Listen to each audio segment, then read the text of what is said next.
What is going on, everybody? Welcome to Into My GT Entertainment, and of course, I am Joel. Welcome to August 1st. Yes, it is hot outside, but you know what? We're not doing anything outside today. We are doing some work on Wasp here, and it's going to be something that I'm surprised that I haven't done in quite a while, or ever did. I got the idea from Jake. I saw how they worked not too long ago, and now it had me curious and doing it myself. So what we are installing is jack rails to my S650. What jack rails do is gives you a new jacking point for your vehicle. It's a strip of metal that goes across behind the pinch rail. So where you normally would jack up the car on those pinch rails front and back, you can actually use the jack part, the quick jack rail, to go ahead and jack up the car instead of using that pinch rail, and then you just go ahead and slide your jack stands in and you're good to go. So we're going to go ahead and try to do this install today. I heard it's really hard. No, just joking. It's about a 5-10 minute install.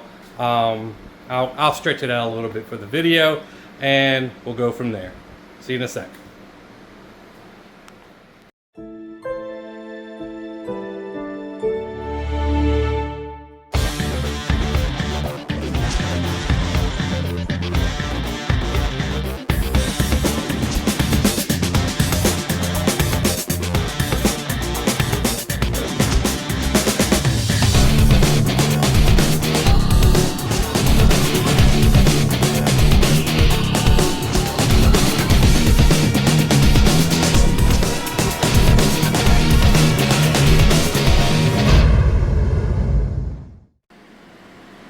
Alright everyone, here's what's in the box minus the tools.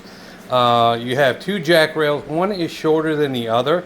In the directions, I'll show you why and which one goes on which side.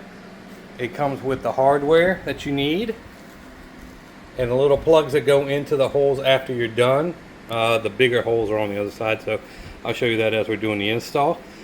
The tools that you're going to need is a ratcheting wrench, a 15mm, and a 7mm.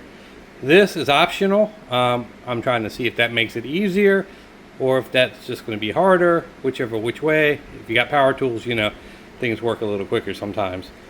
The only difference between the two, and I'll show you that in the directions in a minute, which you have to print out because it does not bring directions, is a 7mm. And then you're also going to need something to cut the bottom fabric that's on the S650s, which the S550s do not have, so you do not have to do. So we'll get into this install and show you what we got going on. It says you could do the install while it's on the ground, but I'm going to go ahead and put this on jack stands now, so we can have a little better view of what's going on. Alright everybody, so when you go ahead and print out the directions, or you can look at it on your phone, but I like to have paper in front of me when I do stuff. There will be two different directions. This one over here is for the S550, and then this one over here is for the 650. It tells you right there. There's a couple little differences, starting with the tools that you'll need. Over here, you can see what you need there. And what we're going to be using is on this side. So that's in addition the 7mm and push pin removal tool. So, and a 13mm socket, deep well at that. So we're going to have to make sure we have all that squared away and ready to go. And then coming down, if you look at the pictures, you know, it shows just a quick install. Over here with the S650, they added a lot of this underbody molding for aerodynamics and whatnot. So a lot of that stuff you're going to have to trim in the corner, which I thought it showed somewhere. Yeah, right there. That you'll have to trim in that corner to get to those to expose the bolts that those go into. Not a big deal. Like I said, it's just something that I want you to be aware of. And I'm going to go ahead and get this started. All right, everybody, so the first thing we need to do is jack the car up to get easy access, to the shield. As you can see, the car is now jacked up. We have to remove the shield with the 7mm socket and the screws, and as you can see, everything there that you need to take off to do. Now with the jacking rails, there's two links. There's a shorter and a longer. The longer is on the driver's side, the shorter is on the passenger side. So I am going to go ahead and get under this car right here.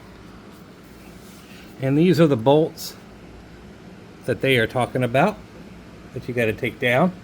So I'm going to go ahead and get those knocked out real quick, and we'll go from there. We'll see you guys in a second.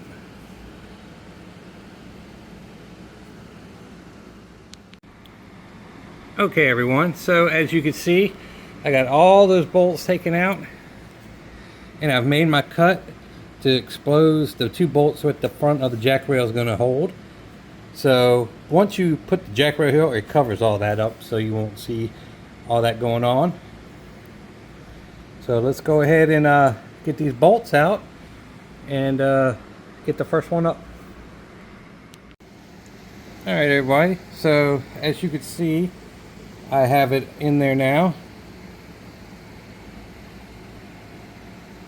I went back and used the factory bolts that came with it because they fit just fine.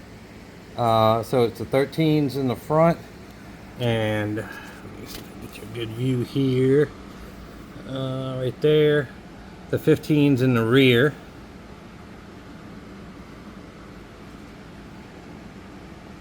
So yeah, that's what it looks like on this side. I'm going to go ahead and put the plugs in and then start on the other side. Okay, so when they did the directions, they said that you didn't need to put back all the fasteners, that you took out the 5 that you did. They said only put down the front 2. I think you could do all of them. I don't see why you couldn't. It's not like it takes up that much space. So, like I said, that's kind of just food for thought for later.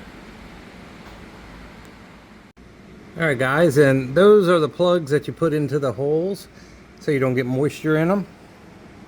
And as you can see, I moved this over to the actual jacking rail so it doesn't hurt the pinch well. It's on the jacking rail itself.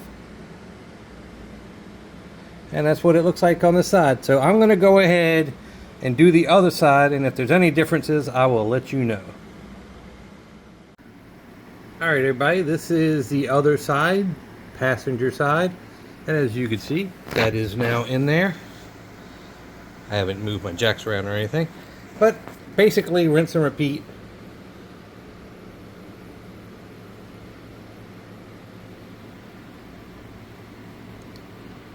So not too bad. And like I said, you could jack up now from the middle, and it'll lift both tires, or the front or the rear. For some reason on both sides, and I don't know if it's just this car in general, as you can see, if I can get a good, this protrudes out a little bit, which is fine. It's not going to hurt anything. But once it gets to the rear, it sits flush back in here. So I don't know if that's just the way it's designed. So anyway, just to let you know that that is how, and it's like that on both sides. So I don't know. Like I said, I wouldn't think it's a design flaw because it's the same on both. So, but yeah, that's what it looks like. So let me clean up and finish up this video. And just to show you how they work, as you can see, I have it lifted up by the middle, and it's not touching the car. It's on the jack rail, and it seems to support weight pretty good. They tell you to use like the little rubber end on that goes into the thing so you don't damage the rail itself. But of course I didn't have one at the moment, so it's being done without it, but just to let y'all know, that's what they tell you. Alright guys, so I'm going to go ahead and give her a little test drive now to make sure there isn't no weird noises, because you know, something always seems to happen when you do things, right? But just for food for thought too, you know that acts as a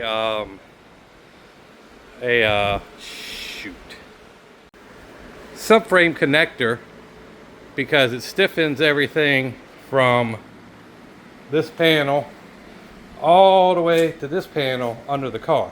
So you get a kind of a double use out of it. You get a jack rail and you get a subframe connector type deal. So I'll let you know how it feels. See you in a sec. Alright everybody, that is the end of the video, and as you can see, now my next project is wash and wasp. So the jack rails feel good. I don't hear any weird noises. Everything seems tight. So if y'all want to get it, those are the Steeda jack rails. I'll throw what they are at the bottom of the description, and y'all can decide for yourself if it's something that you want to have on your car or not have on your car. For right now, they look good. They do what they're supposed to, and when I start changing tires out a lot, I'll let you know with a follow-up video if they're worth the money. But again, like I said, you get a subframe connector in a sense and a jack rail all in one. So you have to figure out if that's something that you want to even go with or not go with, because it does stiffen up the car. I can't tell the difference, but you know, que sera, sera, right? So y'all know what to do. I hope y'all enjoyed the video, and we'll catch you on the next one.